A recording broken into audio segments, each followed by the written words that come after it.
Welcome back to the Recruiting Solutions Podcast. I'm your host, James Welch, and today we're going to discuss leadership principles for sales leaders. Now, during my 26 years of service in the United States Army, I was fortunate to lead some very challenging organizations, from infantry to intelligence, but most importantly, Army recruiting. Recruiting taught me lessons that I carry into every leadership role. I want to share some of those leadership lessons that I learned on the recruiting battlefield and give you some practical insights that you can use to build and lead your sales teams to success. So let's get started. And the first thing we're going to talk about is building a leadership philosophy. And this is something personal that applies to you as a leader, but it's also something that you can share with your team. So before you step into any leadership role, it's important to think about how your philosophy drives you, how you operate, how you lead an organization. Every leader's got to have a guiding compass, and without it, the pressure of sales can sometimes pull you off course. Personally, my leadership philosophy was pretty simple. It took me some time to develop over my many years of experience, but it came down to three principles.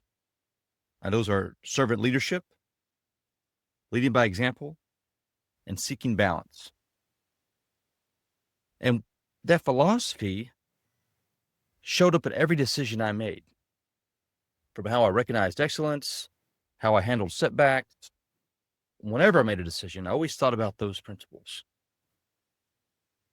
I shared that philosophy from day one with my team, so they understood my thought process. They understood what was important to me and how I was going to operate. And you got to do that. You got to write it down and think about what it is you believe about people, about your mission, and success. But it's not just enough to write it down and keep it in your office. You got to share it with your team. Let them know not just what you expect, but what you value and what you expect of yourself. And when you do that, that's going to help you stay in line with your own philosophy, because you know that's what others expect of you. In addition to sharing it with your team, you've got to live it consistently. So lay that out before you step into any leadership role. Next, we're going to talk about vision. So you've laid out your philosophy for your team, but you probably need to create a vision as well. For sure, in sales, your mission or your quotas might drive your activity, but your organization's vision is going to drive the passion of your team. Now, maybe your higher headquarters already has some sort of vision, but it can also be powerful to create one at the local level, one that really motivates and inspires your team. Because it's more than just sales. Again, it's about developing a purpose that your team can get behind. So as a sales leader, you must paint a bigger picture. Why does what you sell matter? How does it change your customer's world? What kind of impact does it make? You have to think through those types of questions when you're developing the vision. And there's different ways you can do that. I would first advise you to get your team involved in the creation of the vision.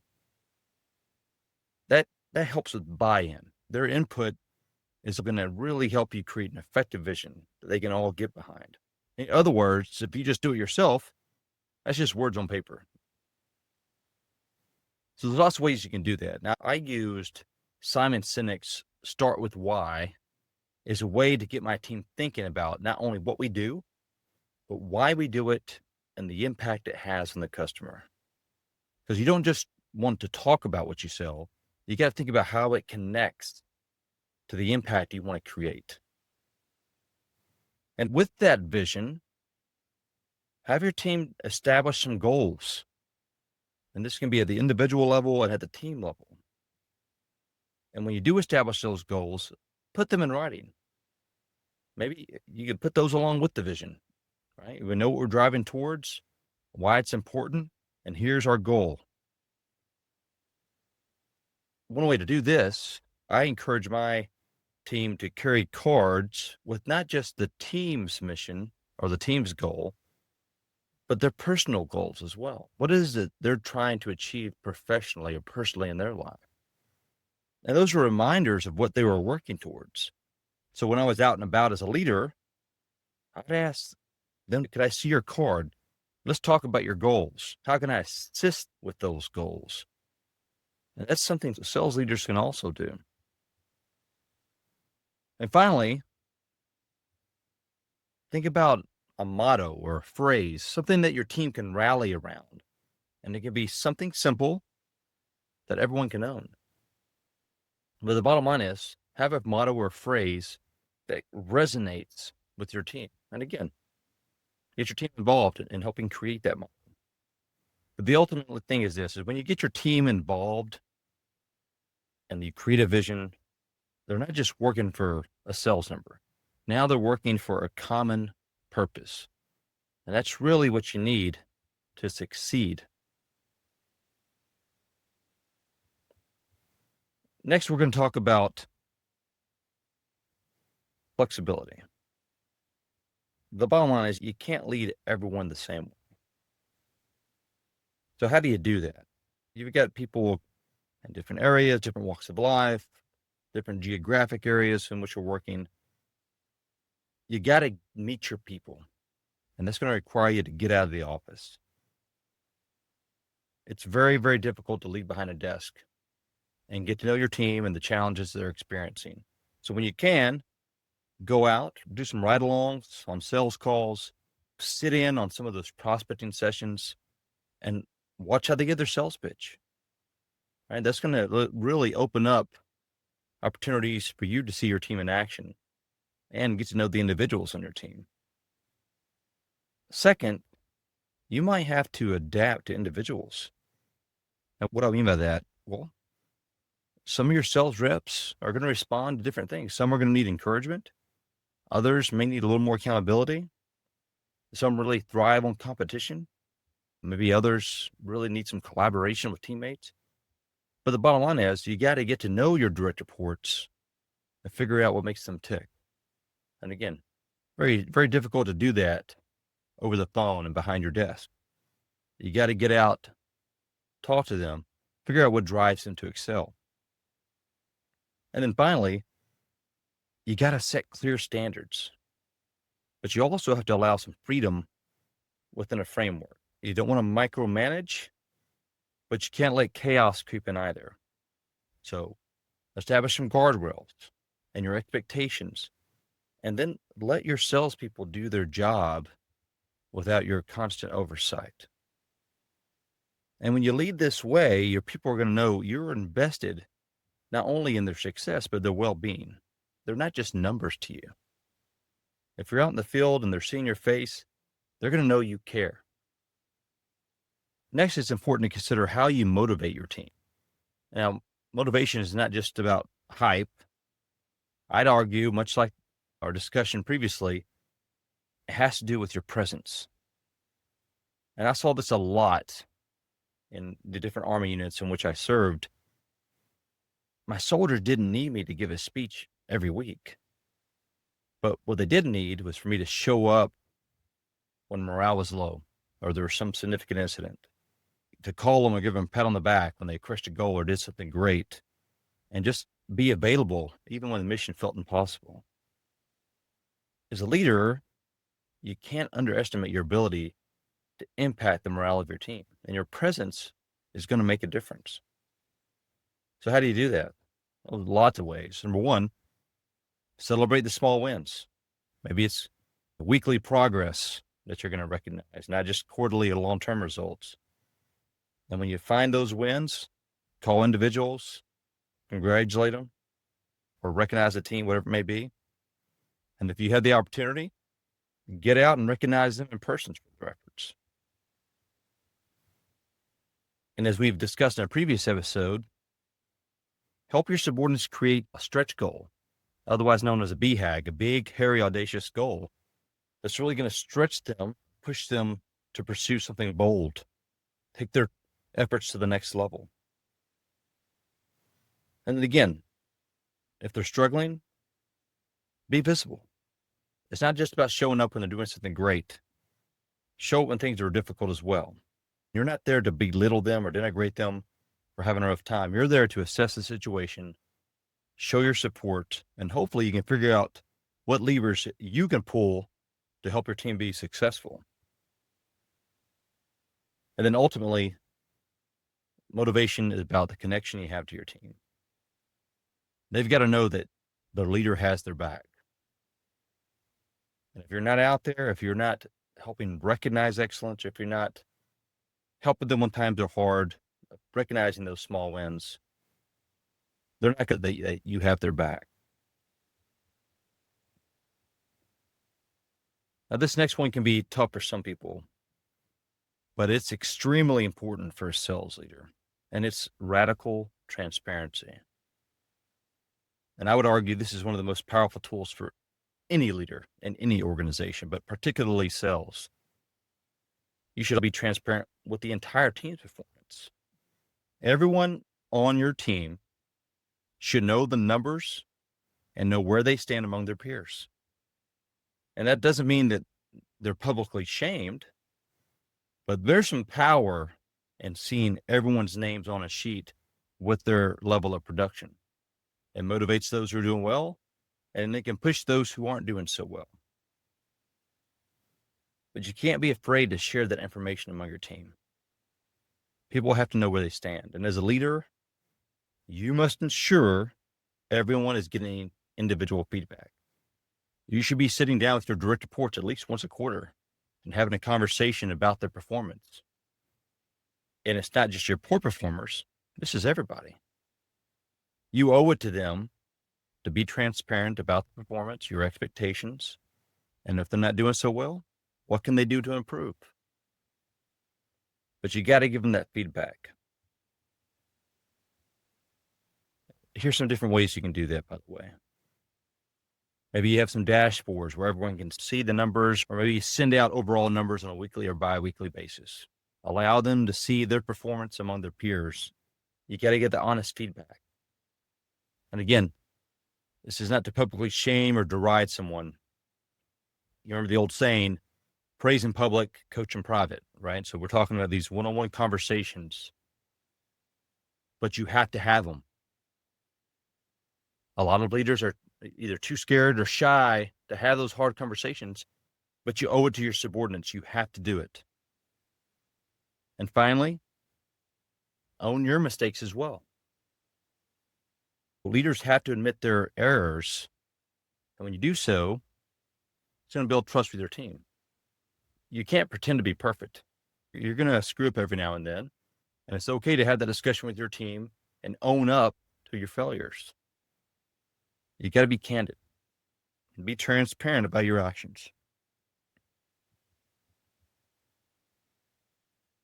All right, next, we touched on this a little bit when we talked about motivation, but you really have to think about how you recognize excellence in your organization. And I would argue recognition, that's like the rocket fuel for performance.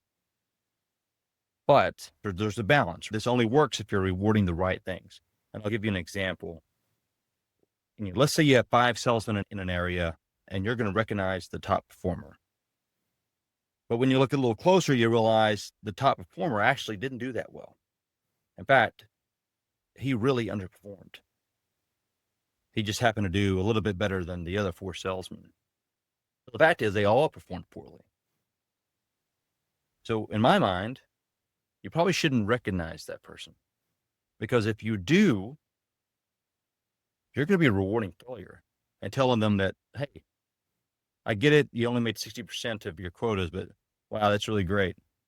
Well, now that becomes a new standard. So be very, very careful about how you recognize excellence. And it may not have to be about sales numbers either. It could be about teamwork, overcoming a challenge, or being innovative in a certain area. But if a subordinate's going above and beyond or helping the team, recognize them and recognize them publicly. And if possible, recognize them in front of their friends and family. You've got to make the recognition truly special to stick and not just sending them an email. But there's some different ways to do that. Number one, I would argue you got to mix public recognition with a personal touch. So you could have a shout out during a team meeting, along with a handwritten note, along with a ceremony where you're recognizing someone formally. And again, it doesn't have to be just numbers, right? This could be an award for exceptional customer service, maybe some sort of mentorship that they're doing within the team or within the company. But the bottom line is, if they're going above and beyond and it's helping the team, recognize them. And when you do so, others will follow suit. But remember, be careful what you celebrate. When done right, that kind of recognition will build a culture of excellence. All these things that we've talked about so far, they hinge on the next topic, and that's communication. That is the oxygen of leadership. And you have to think about it this way. Every message you send or fail to send, that's going to shape your organization's culture. If you're a leader, you've got to always think about the message you're trying to convey to your team. And whether it's a company-wide email, an awards presentation, or even just a routine meeting, you can't squander the opportunity to reinforce your message or your talking points. You're a leader and you have a platform, so you have to be prepared to use it. And there's some different ways to do that. Number one, you've got to over-communicate. I had a leader once tell me that when you're trying to convey a message to your team, tell them again and again until you're sick of hearing yourself say it, and then say it more. But you've got to really repeat your priorities until everyone knows them cold. It's not good enough just to send it out in an email and forget about it. Secondly, you got to use multiple channels to convey your message. When you're trying to get a point across, you got to talk about it in meetings. Make sure it's part of your emails. When you speak to individuals on the phone or send out handwritten notes, use every one of those methods to convey your message. Remember this, great leaders, they don't just communicate the information. They're communicating a belief in the mission. They're communicating that vision that we discussed previously in this episode. And certainly, you can't be afraid to speak truth to power if your boss is doing something that's going to hurt your company, your mission, or your subordinates. Of course, be respectful when you do it privately, but you can't sit idly by and allow disaster to happen, right? You owe it to your boss to speak up. Along the same lines, when you get an order from your boss that may be challenging, do not place blame on your boss when you're acting on that order. To the contrary, take ownership of the order, even if it's displeasing to you. What you can't do is don't put out an order to your subordinates and then say, well, we're doing this because the boss said so. That is weak. That is weak leadership, and your team will see it as such. Yeah, sure that when you behave like that, it may curry favor with some of your employees, but ultimately, that is an attitude that ultimately leads to failure. So when you get that order from your higher echelon or your boss, own it. Own it and act on it. And if you have private reservations about it, discuss that with your boss. But some other advice for excelling in this area is, number one, keeping your boss informed at all times, especially when it comes to bad news. Everyone knows bad news doesn't get better with time. So don't let your boss be surprised by someone else telling him about an issue or maybe hearing about it in the media. You've got to keep him updated. Again, as I previously mentioned, you got to carry their message faithfully, even if you don't fully agree with it. Your boss put it out, you've got to own it. And then finally, when you do disagree with the boss or there's a problem, don't just take your boss issues Take them solutions. If there's some problem at hand or an issue you don't agree with, don't just complain. Have a conversation and bring an alternative that they can implement. But the bottom line is this: being a great subordinate makes you much more effective as a sales leader. Okay, next, we're going to talk about focus, because this is an area that everyone's going to face. Your team's going to be faced with all sorts of different challenges and issues that pop up on a daily basis. Some of them might even be distractions from the company itself, new products, new campaigns, whatever it might be.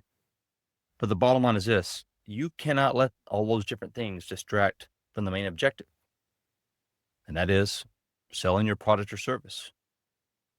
As a leader, you got to keep your team focused and on task. You got to give them priorities and tell them where they need to focus their efforts, and then which efforts they can kind of let go by the wayside. I had a boss tell me once that you got to know which balls you're juggling are glass balls and which ones are rubber balls. And what that means is there's going to be some issues out there that are glass balls, and when you're juggling them, you can't drop them. It'll break. And others, you can let them bounce. They'll bounce back later, and you'll be okay. But as a leader, you have to communicate to your team where they need to put their efforts and what the priorities are. So the first thing is this: to always keep in mind, keep the main thing the main thing.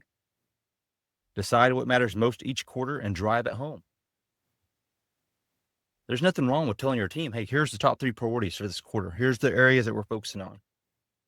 That's helpful.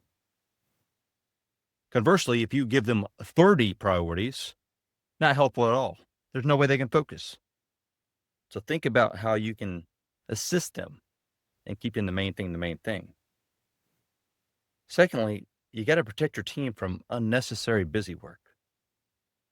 In our case, in sales, our subordinates are out there selling a product or service. So let them do that. Don't overburden them with extra work or unnecessary paperwork. And then as part of that, as much as you can, simplify the sales operation as much as possible. Too much complexity is going to kill performance, right? It's going to slow things down. It's going to make it more challenging. Keep it as simple as possible.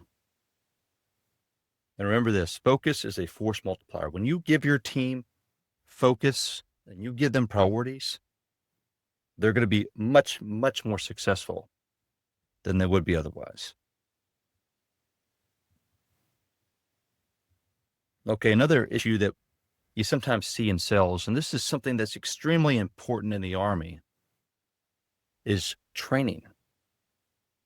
Training is constant, and leaders are responsible for ensuring it takes place. And sales is no different. Sales leaders have to incorporate training to help everybody on the team. That includes poor performers. It includes the mid-level performers who you're trying to get to the next level. And it helps your all-stars because it's helping them sustain their high level of performance. So how do you do that? Number one, you got to invest in continuous training.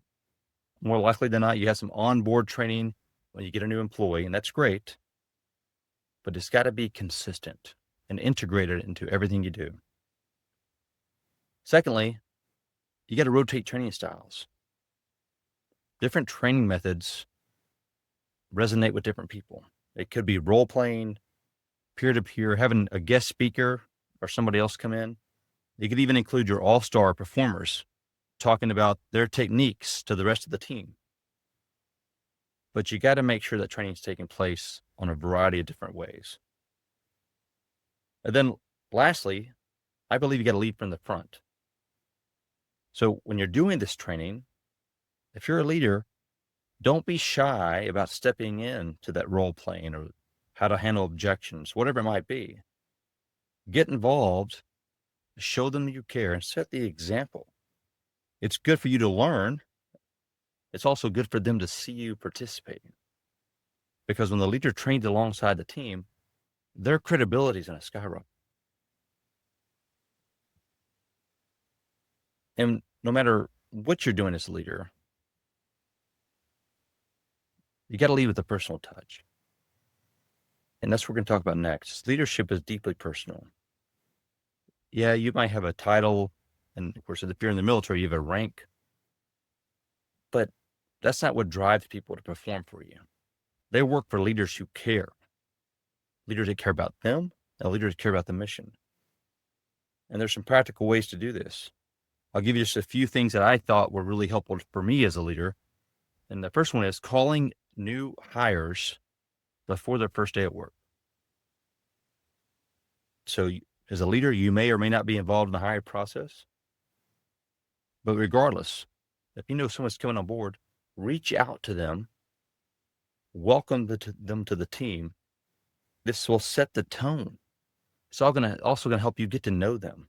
So you're laying out, hey, here's who I am. I care about you. What issues do you have?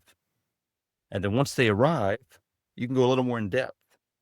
For each new employee, conduct an office call. Lay out your priorities.